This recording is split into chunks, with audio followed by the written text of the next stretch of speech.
weekend, engineers identified an issue with the flow of helium into the rocket's upper stage and returned the vehicle to the VAB to diagnose and resolve it in a controlled environment.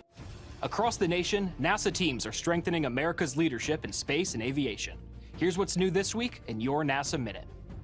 On Friday morning, NASA Administrator Jared Isaacman announced important updates to the Artemis program.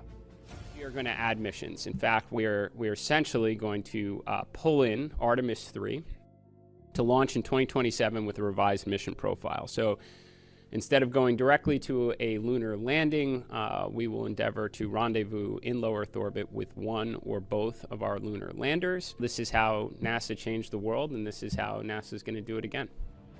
On Wednesday, teams at the Kennedy Space Center rolled the Space Launch System rocket and Orion spacecraft for Artemis II back into the vehicle assembly building. Over the weekend, engineers identified an issue with the flow of helium into the rocket's upper stage and returned the vehicle to the VAB to diagnose and resolve it in a controlled environment. While inside, teams will also refresh the flight termination system and replace several batteries in both the rocket and spacecraft before rolling back out to the pad in preparation for a potential launch in April. Research from the International Space Station is on its way back to Earth this week aboard a SpaceX Dragon spacecraft.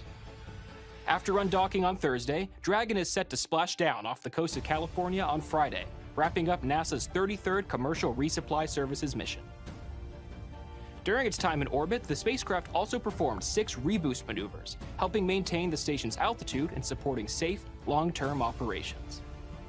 Among the research returning to Earth is Bionutrients 3, which explores producing essential nutrients on demand in space, and the Moon Microscope, which successfully tested a portable blood analysis kit designed to support astronaut health on future missions to the Moon and Mars.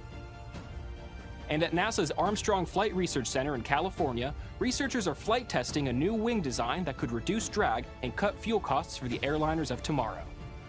The concept maximizes laminar flow, keeping air moving smoothly across the wing surface to improve efficiency. To evaluate the design in real flight conditions, engineers scaled the wing down to about 3 feet and mounted it beneath one of the center's F-15B research jets. The data collected during these flights will be shared with the U.S. aviation industry and research community, helping shape the next generation of safer, more efficient aircraft. Every test, every mission, and every breakthrough strengthens America's position at the forefront of exploration and discovery.